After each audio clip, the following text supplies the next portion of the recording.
les partis belges d'extrême gauche, Écolo et Groen, manœuvrent depuis plusieurs mois pour que la Belgique présente ses excuses officielles au Congo pour la période de la colonisation. Ils ont échoué. Le rapport qu'ils portaient n'a pas été voté par la majorité parlementaire. Leur échec, une fois de plus, est total et cuisant. Il est réel, mais il est également symbolique.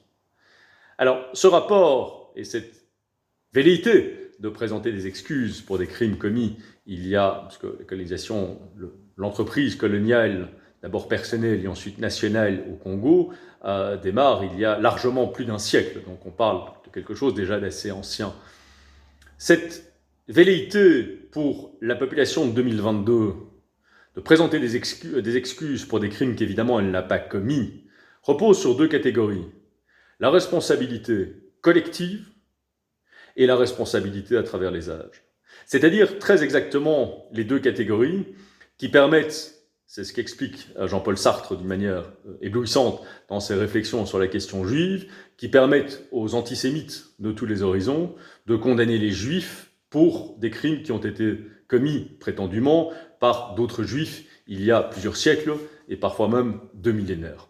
C'est exactement la même chose. Donc on impute une responsabilité morale et finalement légale, et au sens de la responsabilité civile, donc pénale civile, à des gens qui n'ont commis aucune faute. Donc ça, ce sont les catégories sur lesquelles cette démarche des partis d'extrême gauche, Groen et Écolo, repose.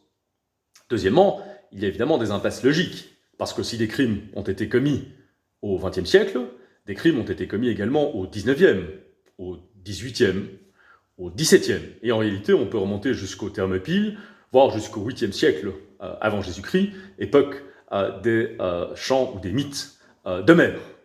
Il n'y a pas de limite. Et il n'y a aucune raison, lorsque l'on mobilise les responsabilités collectives, comme je viens de vous le dire, à travers les âges, de s'arrêter aux crimes d'une époque. Aucune raison. Il n'y a aucune raison logique. Et donc, si l'on doit pouvoir entrer dans cette dynamique, elle doit pouvoir effectivement s'appliquer à tout le monde et à toutes les époques. Donc, aux Italiens, aujourd'hui, pour les crimes de l'Empire romain, aux Arabes, au sens strict d'Arabie saoudite actuelle, pour la colonisation du Maghreb. On oublie souvent que le Maghreb, à l'origine, n'est pas une région arabe, elle n'est pas peuplée d'Arabes.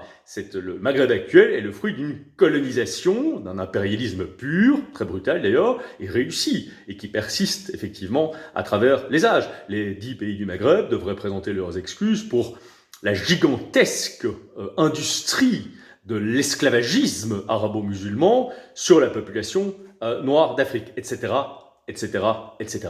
Il n'y a bien évidemment aucune limite logique lorsque l'on accepte de rentrer dans cette démarche de responsabilité collective à travers les âges qui est évidemment, par les motifs que je viens d'exprimer, totalement aberrante. Alors finalement, sur quoi repose, parce qu'il n'y a pas de motif intellectuel valable, il n'y a pas de motif logique valable, sur quoi repose finalement cette démarche ? Eh bien, elle repose sur ce que l'on appelle l'idéologie décolonialiste. Cette idéologie est portée essentiellement par des gens qui sont issus d'anciennes colonies, mais également des gens qui sont issus de nos régions depuis des générations et des générations, et qui considèrent que l'Occident, mais uniquement l'Occident, doit porter aujourd'hui et s'excuser constamment pour des exactions qui ont été commises dans l'histoire de toutes les civilisations depuis la nuit des temps. Et donc en réalité, ce projet et cette idéologie décoloniale est une sorte d'idéologie néocoloniale, c'est-à-dire qu'on veut coloniser les esprits avec une responsabilité qui n'existe pas. Je vous le dis, les yeux dans les yeux, quelle que soit votre origine, la couleur de votre peau, quoi que ce soit, n'acceptez jamais que l'on vous taxe, fût-ce de manière diluée, de responsable de crimes que vous n'avez pas commis. Les crimes que le cas échéant vous avez commis, vous en êtes responsable, à tous les points de vue. Les crimes que vous n'avez pas commis, vous n'en êtes en aucune façon responsable. N'acceptez pas de rentrer dans cette logique, qui est finalement une logique purement haineuse. Quel est le motif fondamental quand on essaye de remonter à l'origine, de faire ce que Nietzsche appelait une généalogie finalement de ce type de démarche et de raisonnement ? C'est la haine.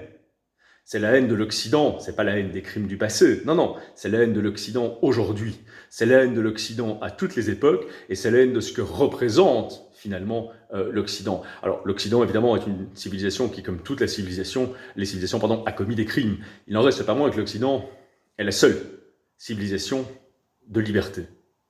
Dans toute l'histoire de l'humanité, la seule civilisation qui est portée de manière cohérente et efficace, je dirais, cette valeur de la liberté dont vous et moi jouissons aujourd'hui, c'est effectivement l'Occident. Donc, vous êtes occidentaux, quelle que soit la couleur, l'origine, etc., etc., vous avez des raisons d'être fiers de ce point de vue-là, d'être occidentaux. À mains égards, et en dépit des crimes du passé, encore une fois, toutes les civilisations, le fait de la civilisation occidentale est un fait dont il y a tout lieu d'être fier et de se réjouir. Je suis fier d'être un citoyen de cette civilisation, malgré tous les défauts, de liberté qu'est l'Occident.